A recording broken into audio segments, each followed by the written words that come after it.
di Anda. Sebab ayat Alkitab menyatakan jika Anda mempunyai telinga untuk mendengar, ya menyimpan. Jikalau tidak mempunyai telinga, ya itu masalah keimanan Anda. Saya tidak ikut campur ya. Oke, baik. Waktu saya balikan ke Bang Zuma.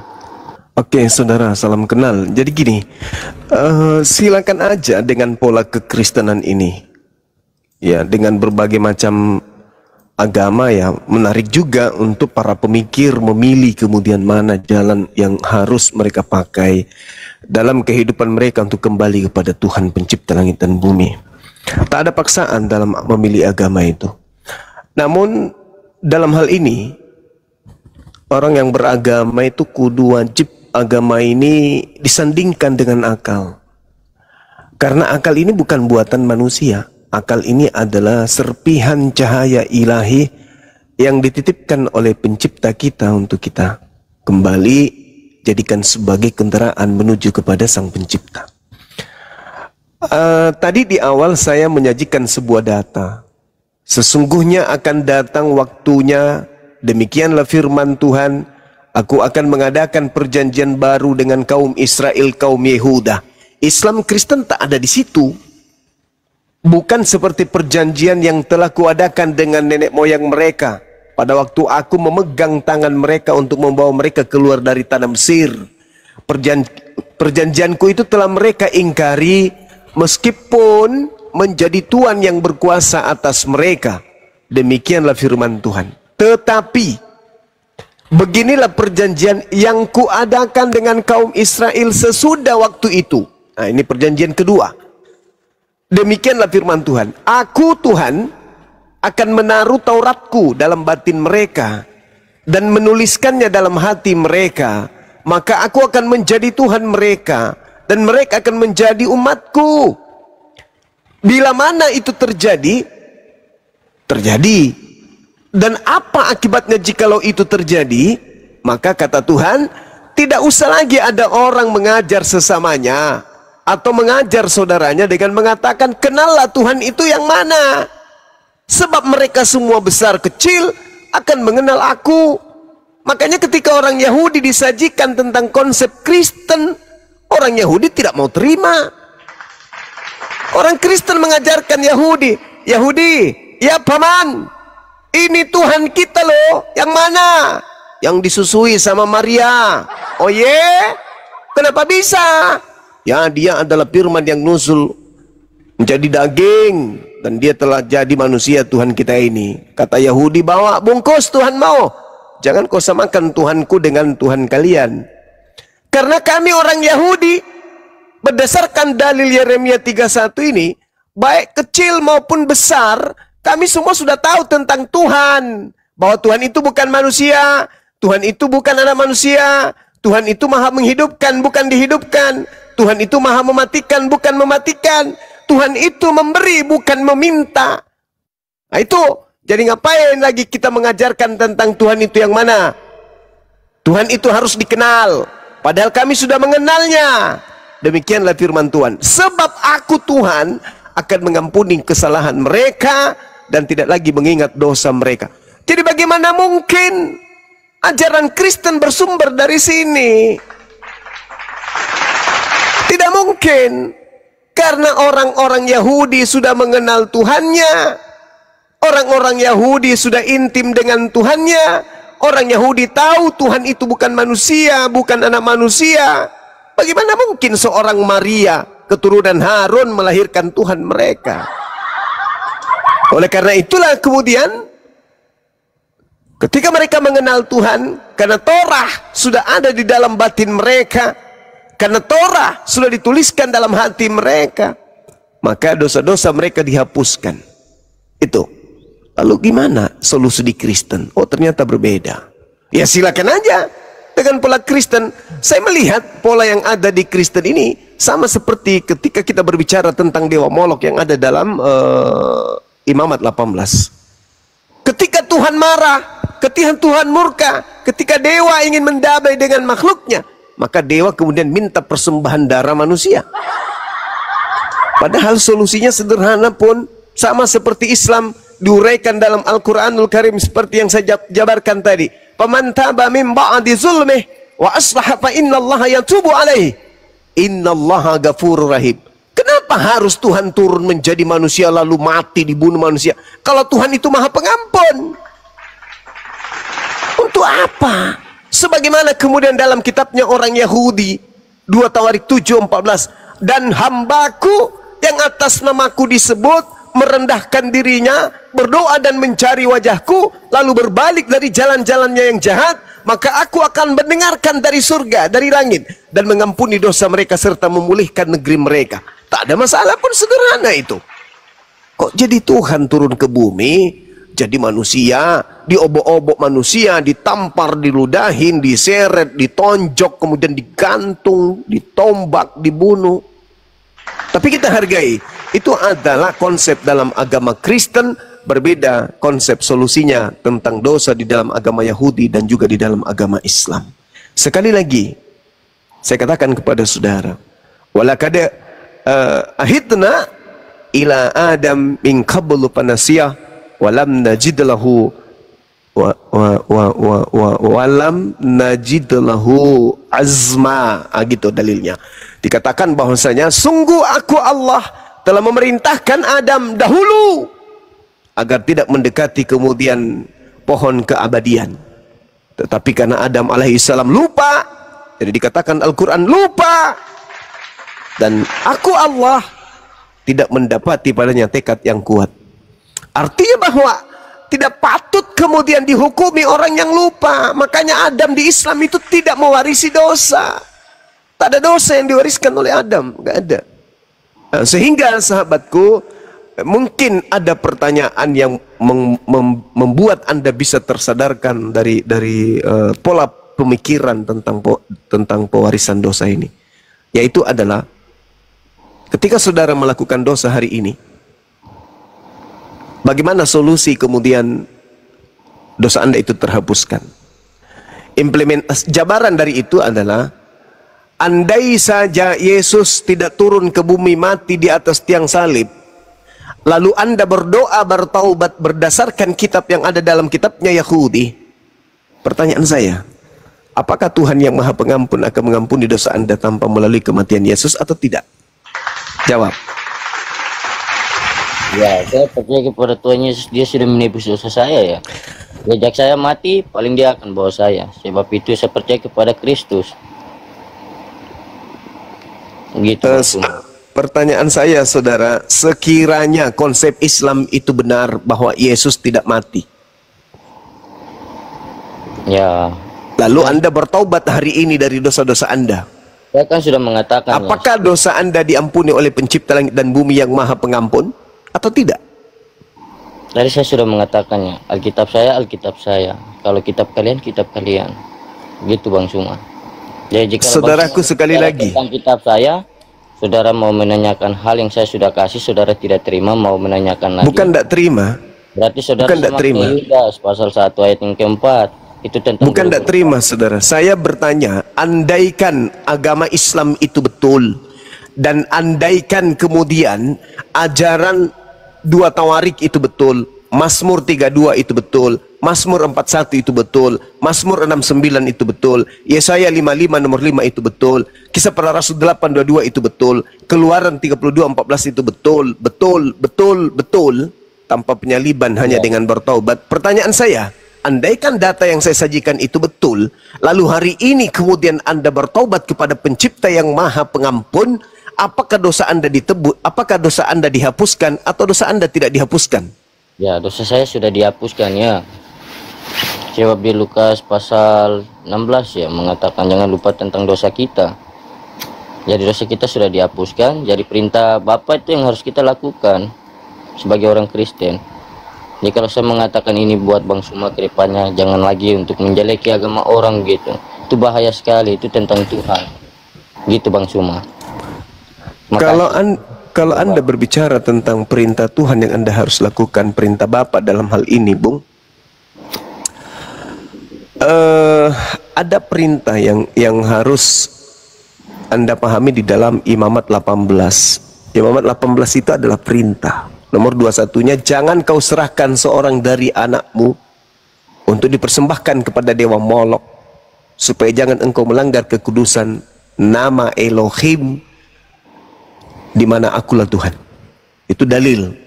Ya, sesuai dalam Apakah Anda mentaati perintah ini? Yohanes 8 itu mengatakan itu tentang keturunan Bapak Abraham yang tidak berasal dari Allah. Jikalau saya ini kan keturunan Abraham, jikalau abang kalau bukan keturunan Abraham berarti abang tidak berasal dari Allah. Itu Alkitab menyatakan gitu. Anda keturunan Abraham dari silsilah mana? Ishak atau Ismail? Ya, saya Bapak Abraham, Bapak segala bangsa. Iya, maksud saya Anda dari silsilah mana ini? Ishak atau Ismail? Itu saya mempertuhankan Tuhan Yesus. Wah, ini kok jadi kacau balau ini. Ya, kalau Ismail dengan siapa tadi katanya? Yehuda ya? Iya, Bung. Anda saya bacakan dalil di dalam Yeremia 31. Jangan lagi kemudian Anda ada yang mengajarkan kenalilah Tuhan. Karena Yahudi itu sudah ditanamkan di dalam batin mereka, dan Allah berbicara ke dalam hati mereka, bahkan menuliskan tentang Tuhan itu di dalam hati mereka. Yeremia 31 nomor 33. Ya, abang semua memperkenalkan Tuhan abang semua kepada orang-orang enggak? Itu sudah dilarang loh. Kalau kami dengan orang Yahudi tidak ada kemudian diskusi tentang pengenalan kepada Tuhan, karena kami secara spontan, otomatis kami mengenal Tuhan kami. Yahudi otomatis telah mengenal Tuhan mereka. Makanya Tuhan mereka Anda tanya, kamu kok bisa mengenal Tuhanmu? Memang Tuhanmu itu seperti apa? Orang Yahudi akan senyum-senyum aja. Ya, karena cakupan berbicara mengenai Tuhan itu adalah bagaimana Tuhan itu memperlihatkan dirinya di seluruh penjuru. Begitu juga umat Islam. Berbeda dengan Kristen, mana Tuhanmu? Nah, harus kudu masuk ke ruang tamu, panggil teman yang masuk, itu Tuhan saya di tembok di atas tuh, namanya Yesus. Alkitab mengatakan Tuhan kita duduk di sebelah kanan Allah Bapa yang Maha Kuasa. Nah, itu dia. Artinya sembahan saudara duduk di sebelah kirinya, sebelah kanannya Tuhannya Yahudi kan? Iya. Aku dan Bapak adalah satu, tidak bisa terpisahkan. Tuhan itu artinya satu. Anda kemudian mengatakan kalau siapa Pak Prabowo dan Pak Gibran itu satu, Anda mengatakan itu adalah satu hakikat. Bapak Prabowo adalah tubuh, dan kekuasaan Bapak Prabowo kepada seluruh rakyat Indonesia adalah kekuasaan Tuhan yang Maha Kuasa. Itulah saudara, saya mohon maaf, Anda tidak menjalankan ajaran Yesus itu dengan baik. Anda membangun sebuah narasi kepercayaan, keyakinan berdasarkan ajaran orang Roma, bukan berdasarkan orang Timur Tengah. Beratnya itu di situ. Ya, saya buka Yohanes dulu ya. Ya, silakan. Silakan. Ingat saudara, di dalam kaidah Yahudi tidak perlu lagi mencari Tuhan, tidak perlu lagi mengajari orang Tuhan itu begini, Tuhan itu begitu, nggak perlu. Karena mereka sudah mengenal Tuhan mereka. Jadi ketika orang Kristen datang menjual Yesus kepada orang Yahudi, ya, bisa dibeli, tapi dibeli dengan air liur. Iya, saudara sudah mengerti ya. Saudara nanti cari saja dalam Alkitab. Aku dan Bapa adalah satu. Satu apa? Ya, tidak bisa terpisahkan, satu. Iya, satu apa bang? Satu kekuasaan seperti bawa Prabowo. Yesus berkata, aku tidak dapat berbuat apa-apa dari diriku sendiri. Iya, sebab lah katanya satu dengan yang Maha Kuasa. Kalau kita percaya kepada Kristus, nggak nyambung lagi nih. Untuk menyampaikan pesan. Kalau Anda mengatakan aku dan Bapa adalah satu, Yesus mengatakan aku tidak dapat berbuat apa-apa dari diriku sendiri. Apakah juga Bapa tidak bisa berbuat apa-apa dari dirinya sendiri? Ya, sama seperti Yesus. Tanya Yesus diutus apa benar? Alamak. Ya, masolang generasi. Ya, ini saudara kalau jadi tokoh agama hancur jemaat. Kita di dunia ini kita berpikir tentang dunia atau tentang surga. Alamak. 24 jam masolang generasi. Dunia atau 24 jam untuk Tuhan. Saya berharap Ponyi, kalau kau berbicara kau berdasarkan dengan dalil.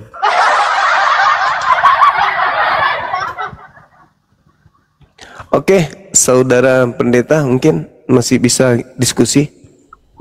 Silakan Pak Pendeta. Iya Bang Suma. Ya. Jadi saya tetap beriman kepada Tuhan Yesus, karena di luar Yesus itu tidak ada jaminan keselamatan. Jadi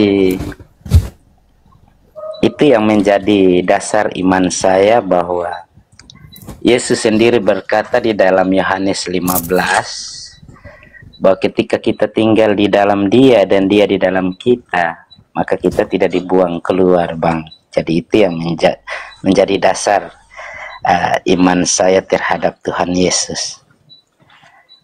Iya. Jadi gini, dalil yang Anda sajikan tidak ada keselamatan di luar Yesus itu kan dalil internal Anda kan ya? Iya, betul. Oke. Kami pun punya dalil. Iya. Innal ladzina qalu rabbuna Allah tsumma istaqamu tatanazzalu alaihimul malaikatu alla takhafu wa la tahzanu wa abshiru bil jannah lati kuntum tu'adun. Artinya gini, Anda punya dalil, kami juga punya dalil. Anda mengatakan tak ada keselamatan di luar Yesus, terima kasih. Itu sama halnya Anda telah meludah ke atas dan jatuh ke wajah Anda sendiri. Kenapa saya katakan demikian? Karena Yesus itu datang hanya untuk kaumnya Bani Israel. Anda bukan di dalam kaum Israel. Anda salah. Telah menjadikan dalil itu kemudian sebagai patokan dalam kepercayaan, keyakinan Anda. Tapi saya maklum, Anda adalah seorang Kristen. Ketika saudara mengatakan tidak ada keselamatan di luar Yesus, waduh, celaka itu Bang. Kalau Anda mengatakan Islam di luar Yesus, memang kami bukan pengikutnya. Tapi kami punya pegangan. Innal ladzina qalu rabbunallah tsumma istaqamu. Apa kata Allah? Wa abshiru bil jannah. Oke, kami tidak selamat karena Yesus, oke. Tapi kami punya jalan sendiri.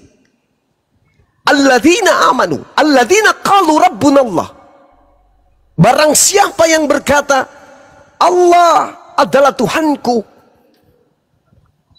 beritakan kabar gembira itu kepadanya tentang surga. Wa abshiru bil jannah. Kami punya pegangan sendiri. Nah sekarang Anda bukan orang Yahudi. Yesus mengatakan aku diutus hanya kepada domba yang sesat dari umat Israel. Lukas 2 nomor 33, Lukas 1 nomor 33. Yesus diutus menjadi raja bagi kaum Yakub untuk selama-lamanya. Lalu Anda pegangannya kemana? Ke Yesus. Yesus hanya untuk Bani Israel. Artinya ada cinta yang tak tersambut oleh Yesus. Berat ini Bang. Berat, apalagi Anda seorang tokoh. Kalau umat Islam sederhana. Al-Quran datang, surah Al-Jum'ah ayat 2. Allah subhanahu wa ta'ala menjelaskan kemudian kepada kami umat Islam. Huwaladzi ba'atha fil ummiyin rasulan minhum yatslu alaihim ayatihi. Ini kuncinya. Wa yuzakkihim. Yesus hanya untuk Bani Israel. Akulah jalan, akulah kebenaran, akulah hidup. Tidak ada yang sampai kepada Bapa. Itu ucapan untuk siapa? Itu ucapan untuk kaumnya. Karena kaumnya menolaknya, kaumnya kemudian terpecah menjadi dua. Ada yang menerima, ada yang tidak menerima. Ada juga kemudian yang netral dalam hal ini. Berbeda dengan kami baginda Rasulullah Muhammad sallallahu alaihi wasallam. Wa yuzakkihim, tujuannya untuk mensucikan kami. Belum lagi kemudian diterangkan kul in kuntum tuhibbunallaha fattabi'uni yuhibbukumullah wa yaghfir lakum dzunubakum. Allahu ghafurur rahim. Ketika Anda ingin diselamatkan oleh pencipta langit dan bumi, ingin dicintai olehnya, fattabi'uni, maka ikutlah kepada baginda Rasulullah Muhammad sallallahu alaihi wasallam. Jelas itu. Ulaika hum, kepada mereka lah kemudian Allah menjanjikan surga. Jelas. Nah sekarang kalau Anda mengatakan kami di luar Yesus tak ada keselamatan, dengan kata lain Anda sedang mengatakan kami Kristen tidak selamat. Karena di luar Yesus. Nah sementara Anda di luar Yesus, Anda bukan kaumnya. Anda sepihak boleh, tetapi apakah Yesus dalam kaitannya dengan kaitannya dengan hal ini adalah bahwa Yesus kelak akan mengusir kelompok yang mengaku diri yang pengikut Yesus, bermujizat, bernubuat, dan mengusir setan atas nama Yesus. Benarkah itu terjadi? Benar. Dalilnya ada dalam Bible, saudara. Al-Quran juga mengatakan, wa idza husyiran nasu kanu lahum a'da wa kanu bi ibadatihim kafir. Orang yang kemudian menyembah kepada sesamanya manusia, kata Allah, kelak manusia yang disembah itu akan menolaknya dan mengusirnya, dan mengingkari pemujaan terhadap dirinya. Wow, itu kami temukan di dalam kitab saudara. Subhanallah. Jadi kalau hari ini pendeta mengatakan tidak ada keselamatan di luar Yesus, itu sama dengan orang-orang Kristen di atas muka bumi ini tidak selamat. Karena kenapa? Orang Kristen bukan kaumnya Yesus. Sekali lagi saya ingin bertanya kepada Pak Pendeta, nanti boleh tanya kepada saya pertanyaan apapun itu, sesulit apapun silakan Anda pertanyakan. Saya hanya bertanya sederhana. Andai saja kemudian saudara pendeta melakukan dosa hari ini, bagaimana cara Anda kemudian menebus dosa Anda itu? Silakan. Iya. Jadi tebusan dosa sudah ada. Jadi ketika hari ini saya berbuat dosa, saya tinggal berdoa meminta pengampunan dari Tuhan Yesus dan saya diampuni. Karena Yesus adalah sang penebus itu sendiri. Bisa kasih dalil Pak Pendeta? Anda sekolah tinggi-tinggi jadi pendeta, tolong mana dalilnya barang siapa yang bertaubat kepada aku maka dosanya aku hapuskan, itu di mana Bang? Memang yang seperti Abang sampaikan tidak tertulis secara langsung, tapi jelas. Secara tidak langsung? Atau secara berangsur-angsur? Jadi kalau kami beriman kepada Yesus Kristus, ya kami diampuni dosa sekalipun kami sudah berdosa, dan kami meminta ampun kepada Tuhan Yesus, dan kami akan mendapatkan dalilnya ada nggak itu Bang? Ampunan. Ada Bang, tapi saya coba pegang Alkitab Bang. Oh, beneran saudara saya ini pendeta?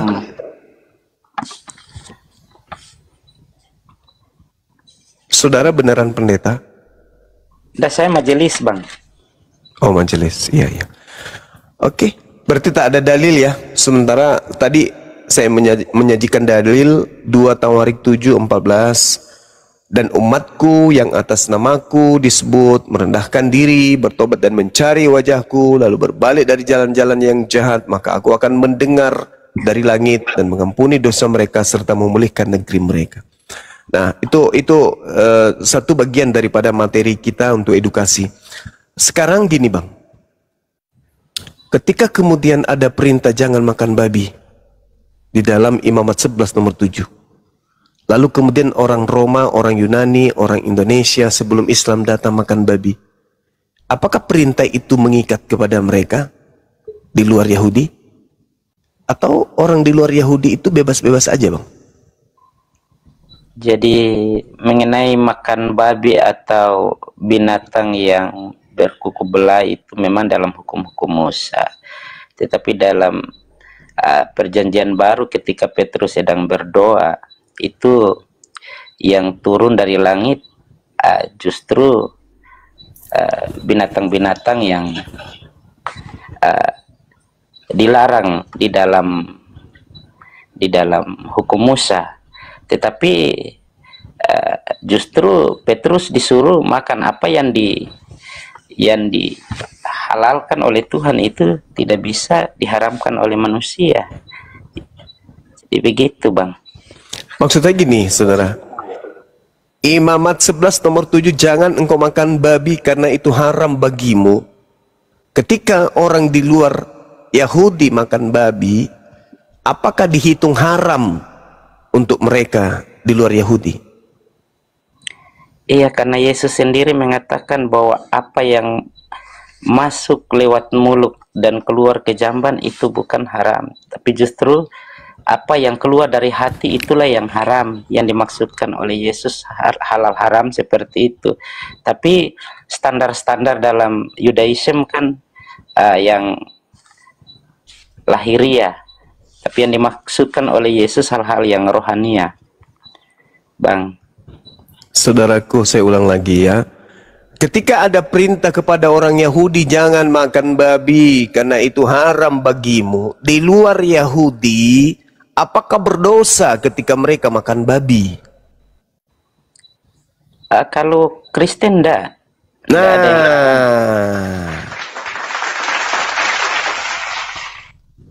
Oke, sepakat kita. Jadi ketika Kristen makan babi, tidak berdosa.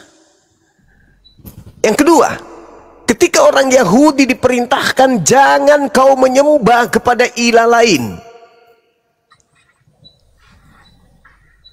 Adakah perintah ini juga terhadap Kristen? Iya, sebenarnya ada. Di mana dalilnya? Di dalam banyak dalam perjanjian lama juga, dalam perjanjian baru ya, mentuhankan Tuhan. Di dalam perjanjian lama yang saya minta, Bang.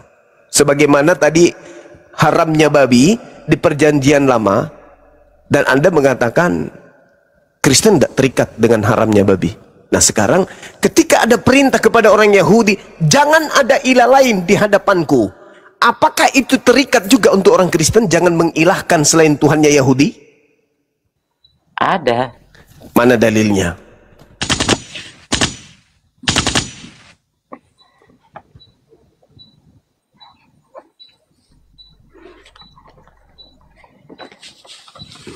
Jadi kalau dalam kekristenan ya memang tidak bisa mentuhankan di luar Tuhan.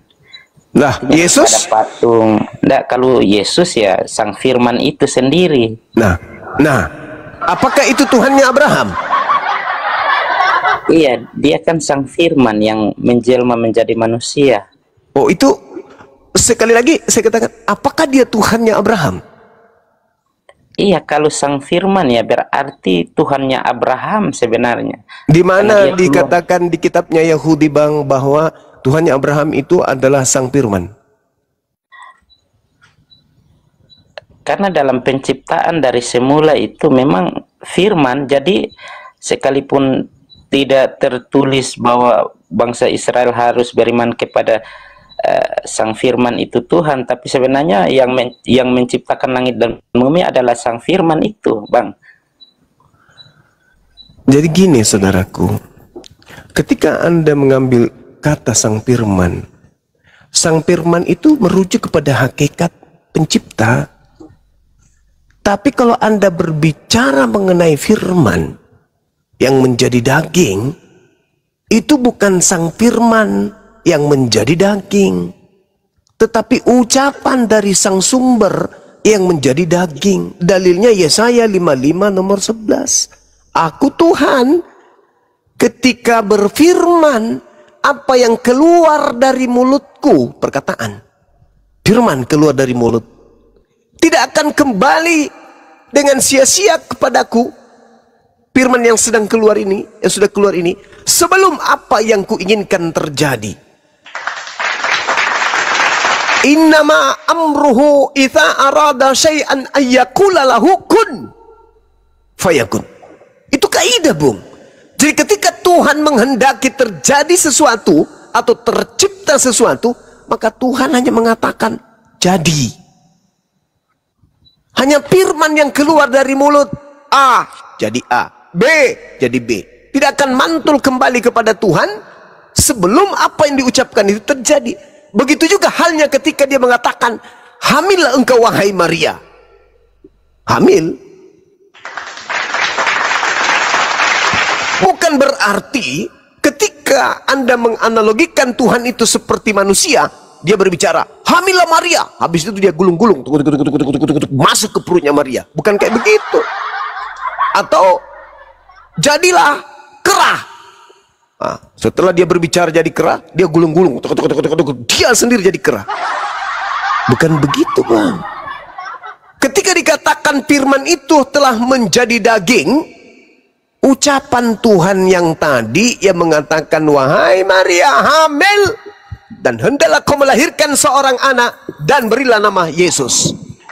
Maka firman Tuhan itu menjadi daging. Ucapan tadi betul-betul teraplikasi dalam keadaan yang konkret. Jadi daging. Bukan Tuhan setelah mengatakan, aku mau makan pisang, Tuhannya jadi pisang. Enggak, ini yang perlu saudara cermati lebih baik, lebih bijak lagi. Tapi cakupan kekristenan, sekali lagi, bukan dari pola ini. Cakupan kekristenan itu polanya bukan dari Yohanes 1, Bang. Itu hanya hal-hal yang bersumber dari himne Platonios, yang kemudian dijadikan sebagai sandaran untuk mentuhankan Yesus. Padahal sebenarnya yang ditutupi itu adalah Filipi 2 nomor 6, nomor 7, nomor 8. Masolang generasi. Di situ, kalau Anda lihat, pola yang terjadi di sana, itu jauh dari pengajaran orang Yahudi. Dan bukan ajaran orang Yahudi. Itu konsep yang dijual Paulus kepada orang non-Yahudi. Yang memang menyembah kepada dewa-dewa. Theos tidak mempertahankan keteosannya, melainkan mengosongkan dirinya dan turun mengambil rupa hamba dan menjadi manusia. Dan taat. Bahkan taat sampai mati di atas tiang salib. Itu agama saudara. Bukan Yohanes 1 nomor 1. Kalau itu mah sederhana menjawabnya. Ketika Tuhan mengatakan, jadilah gunung, maka firman itu menjadi gunung. Jadilah air, maka firman itu menjadi air. Jadilah kucing, maka firman itu menjadi kucing.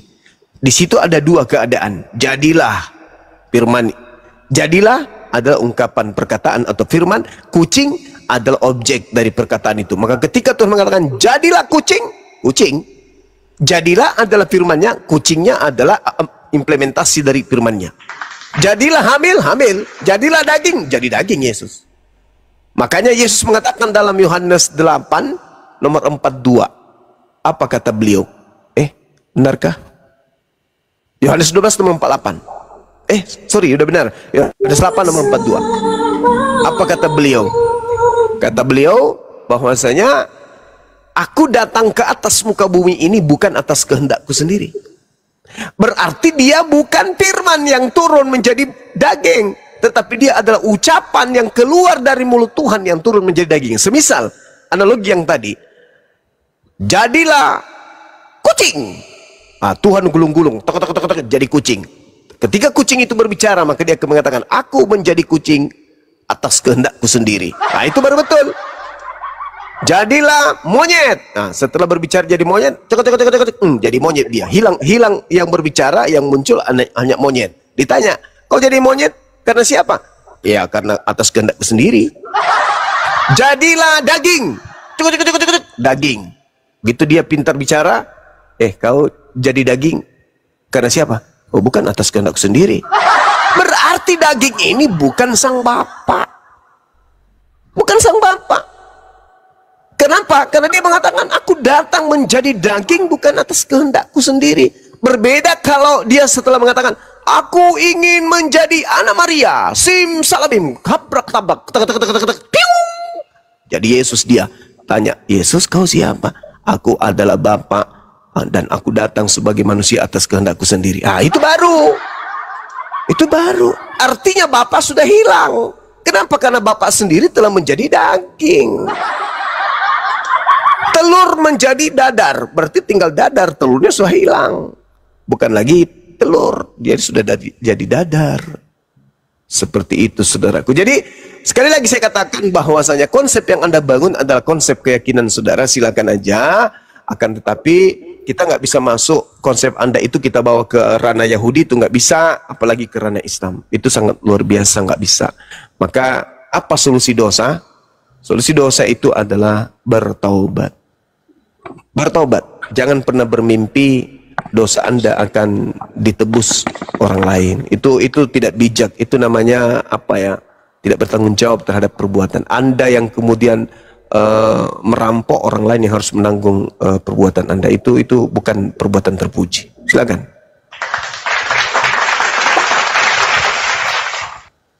Iya, dalam pemahaman kekristenan sang firman, karena Allah itu kan terdiri dari firman dan roh. Jadi sang firman itu yang menjadi manusia, Bang. Jadi yang kami percaya, kami imani bahwa Yesus adalah Tuhan itu sendiri. Bukan kami menuhankan seorang manusia, tapi memang Yesus itu adalah Tuhan. Jadi apapun yang menjadi misalnya pemikirannya abang ya terserah, tetapi intinya yang menciptakan langit dan bumi adalah Sang Firman itu sendiri, dan kami percaya bahwa Sang Firman itu adalah Yesus Kristus. Jadi begitu, Bang. Oke. Jadi ya, oke. Iya, ya, dua hal yang menarik di sini. Yang pertama adalah firman dan roh. Mohon maaf nih, mohon maaf. Bukan saya menggurui. Tapi diskusi agama, kita harus mendudukkan kebenaran itu sebagai mutlak jalan untuk menuju kepada Tuhan. Ketika kita berbicara mengenai firman, apa sih firman ini? Oh, firman ini perkataan. Nah, Tuhan Anda terdiri dari dua unsur. Unsur pertama adalah perkataan, unsur kedua adalah roh. Perkataan adalah untaian, ucapan atau lisan, ya, baik yang disuarakan maupun yang tidak disuarakan. Itu firman. Makanya disebut firman dalam hati. Ketika Anda mengatakan Tuhan saya adalah firman dan roh, berarti tatarannya rendah. Kenapa rendah? Perkataan itu bukan Tuhan. Roh itu juga bukan Tuhan. Roh itu makhluk halus. Jadi dua-duanya adalah makhluk. Perkataan adalah makhluk. Roh juga adalah makhluk. Berarti Anda penyembah makhluk. Berarti Anda meninggalkan kaidah yang tadi, jangan ada ilah lain di hadapanku. Makanya saya bertanya, apakah ketika Anda membuat ilah selain daripada Tuhannya Yahudi, Anda berdosa? Tidak dong, karena Anda bukan Bani Israel.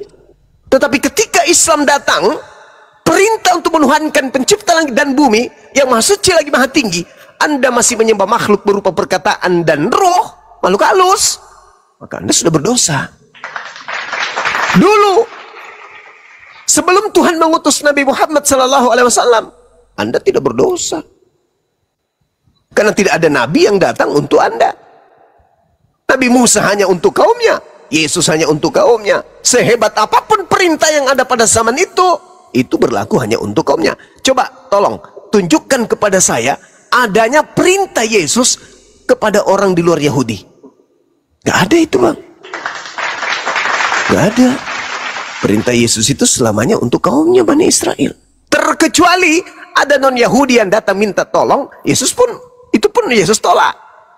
Usirlah dia. Dari tadi dia teriak mengikuti kita. Aku diutus hanya kepada domba yang sesat dari umat Israel.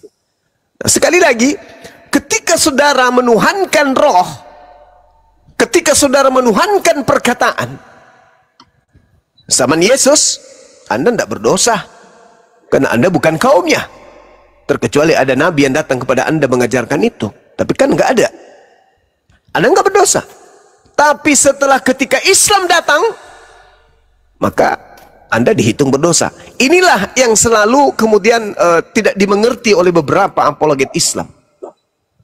Ketika ditanya, bagaimana mungkin ada keselamatan dalam Islam? Emang kenapa, Paman?